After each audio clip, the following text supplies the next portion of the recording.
It is a common sight for us to see devotees visit temples and seek blessings from their desired gods. Most of us do this very mechanically without thinking about the symbolic representation of the temple architecture. In the Vedic period, there were no temples. The main object of worship was fire that represented God. And it was set on a platform in open air under the sky, and oblations were offered to the fire. It is not certain when exactly the first temples were built for worship. The earliest temple structures were not made of stones or bricks. This came much later. In ancient times, public or community temples were possibly made out of clay with thatched roofs, made out of straw or leaves. Cave temples were prevalent in remote areas and mountainous terrains. So far, no structure in the ruins of the Indus Valley civilization have been identified as temple structures. So also in the excavations done in the southern part of India. However, it is seen that Buddhism had structures for worship after Buddha attained nirvana. According to the historian Neeraj C. Chowdhury, the earliest structures that indicate temple architecture date back to the 4th or 5th century CE. There was a major development in temple architecture between the 6th and the 16th century.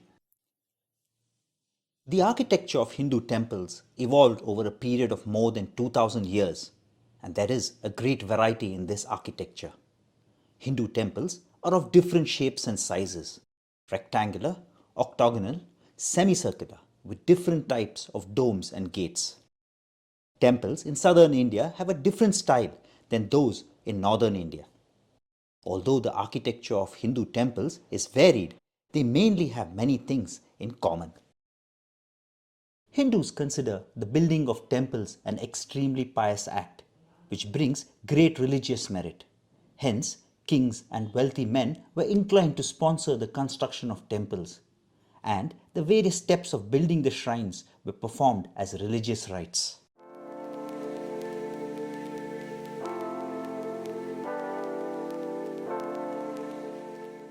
A Hindu temple design follows a geometric design called Vastu Purusha Mandala. Mandala means circle. Purusha is the universal essence at the core of Hindu tradition, while Vastu means the dwelling structure. The design of a Hindu temple is symmetrical with repeating structures, which is derived from central beliefs, myths, and mathematical principles. The 4 cardinal directions help create the axis of a Hindu temple, around which is formed a perfect square. The circle or mandala circumscribes the square. The square is considered divine for its perfection, while circle is considered earthly, humane, and observed in everyday life, like the moon and the sun. Each support the other. The square is divided into perfect square grids. In large temples, this is often an 8 into 8 or 64 grid structure. In ceremonial temples, superstructures, this is an 81 sub-square grid. The squares are called padas. The square is symbolic and has Vedic origins for the fire altar, Agni. One pada is considered the simplest plan, as a seat for a hermit or devotee to sit and meditate on, do yoga, or make offerings with Vedic fire in front. In Hindu temple manuals, design plans are described with 1, 4, 9, 16, 25, 36, 49, 64, 81 and up to 1024 squares. But 64 is considered the most sacred geometric grid in Hindu temples. It is also called Manduka, Bekapada or Ajira in various ancient Sanskrit texts. Each pada is conceptually assigned to a symbolic element, sometimes in the form of a deity or a spirit. The central square of the 64 is dedicated to Brahman and are called Brahmapadas. In a Hindu temple structure, each area has a particular significance. The outermost layer, Paisachika Padas, signify aspects of Asura and evil. The inner concentric layer is Manushya Padas signifying human life, while Devika Padas signify aspects of devas and good. The Manushya Padas typically house the ambulatory or the parikrama area. The devotees, as they walk round in a clockwise fashion through this ambulatory area, complete a parikrama or pradakshina, which symbolizes a walk between good on inner side and evil on the outer side. In smaller temples, the Paisachika Pada is not part of the temple superstructure, but may be on the boundary of the temple or just symbolically represented. The Paisachika Padas, Manushya Padas, and Devika Padas surround the Brahma Padas, which signifies energy of creation and serves as the location for the temple's primary idol. Finally, at the very center of the Brahma Padas is the Garbagriha or the Purusha space, signifying universal principle present in everything and everyone. The spire of a Hindu temple called Shikara in North India and Vimana in South India is perfectly aligned above the Brahma Padas. Beneath the mandala's central squares is the space for the formless, shapeless, all-pervasive, all-connecting, universal spirit, the Purusha. This space is sometimes referred to as Garbagriha, literally meaning the womb house. It is a small, perfect square, windowless, enclosed space without any ornamentation that represents universal essence. In or near this space is typically a murti or an idol. This is the main deity idol, and this varies with each temple.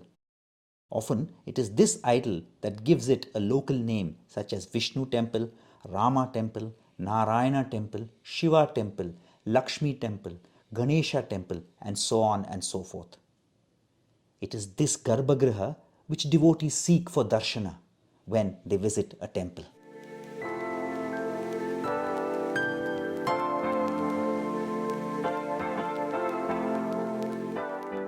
The basic form of a Hindu temple gradually evolved from the rock-cut cave temples to monolithic rathas, which finally culminated in structural temples. All Hindu temples have a basic structure.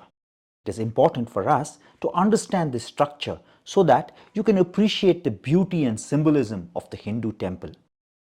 Some of the structures you see are the Garbagriha. It literally means the womb house and is a cave-like sanctum sanctorum. In the earliest temples, it was a small cubical structure with a single entrance. Later, it grew into larger complexes. It normally is dark and windowless, and the walls are generally bare. The Garbagriha houses the main deity of the temple. The mandapa is the entrance to the temple.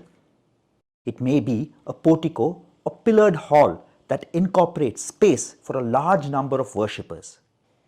It services various purposes like a place for assembly of the devotees, place where dances are performed, and a place where music performances are given.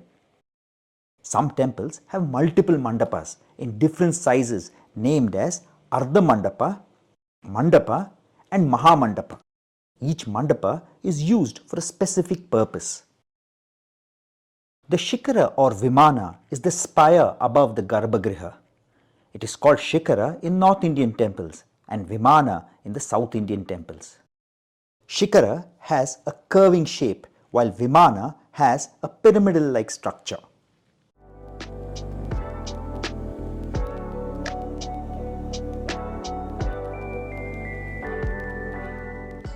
The Amalaka is a stone disc-like structure at the top of the Shikara, and they are common in North Indian temples and South Indian temples. Kalasha is the topmost point of the temple above the Amalaka. The Antarala or vestibule is a transition area between the Garbagriha and the temple's main hall, the Mandapa.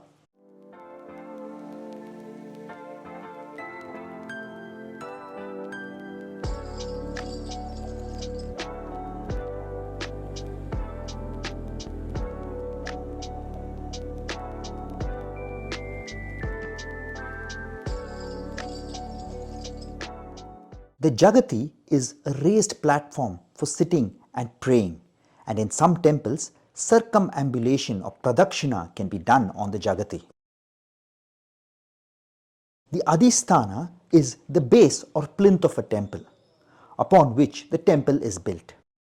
Different temples may have variations in the Adhisthana design.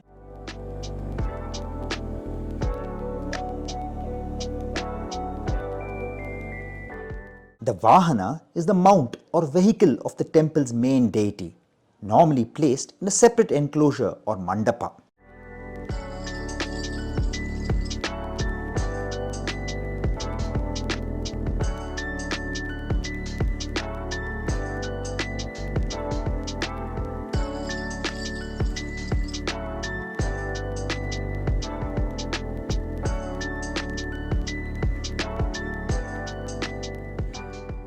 Temple architecture was well developed in almost all regions of India.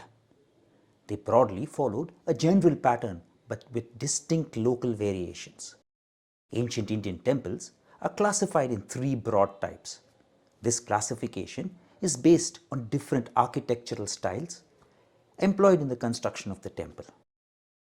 Three main types of temple architecture are the Nagara or the northern style, the Dravida or the southern style, and the Vesara or mixed style. There are also some regional styles of Bengal, Kerala, and the Himalayan region. In the initial stages of its evolution, the temples of North and South India were distinguished on the basis of some specific features like shikara and gateways. In the North Indian temples, the shikara remained the most prominent component, while the gateway was generally unassuming. Prominent features of South Indian temples were enclosures around the temple and the gopurams or the huge gateways. The gopurams led the devotees into the courtyard. There were many common features in the northern and the southern styles. These included the ground plan, positioning of the stone-carved deities on the outside walls and the interior, and the range of decorative elements. The Nagara temples have two distinct features. In plan, the temple is a square with a number of graduated projections in the middle of each side, giving a cruciform shape with a number of angles on each side. The shikara or tower gradually inclines inwards in a convex curve using a concentric rotating squares and circles principle. The shikara is curvilinear in shape. The projections in the plan are also carried upwards to the top of the shikara, and thus there is a strong emphasis on vertical lines in elevation. The Nagara style is widely seen in northern India. Some examples are the Konarak temple in Orissa and Khajuraho temple in Madhya Pradesh. The Dravidian style temples have some distinguishing characteristics. The principal part of the temple is called the Vimana or Vimanam. It is always square in plan and surmounted by a pyramidal roof of one or more stories. It is located above the Garbhagudi. The porches or mandapas, which are generally pillared and covered. This precedes the door leading to the main cell. There can be one or multiple mandapas in a temple, and it is used for various purposes. There are ornate entrance gateways or gopurams, which are the main features in the quadrangular enclosures that surround the main temple. A South Indian temple normally contains a temple tank or wells. The water is used for various purposes by the temple authorities. The temples of Tamil Nadu, like the Brihadeshwara temple at Tanjavur and Meenakshi temple at Madurai, are examples of the Dravidian styles of temple architecture.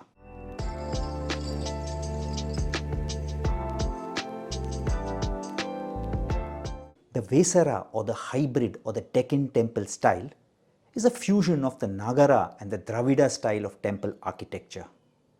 It is characterized by a stylistic overlap as well as several distinct architectural features.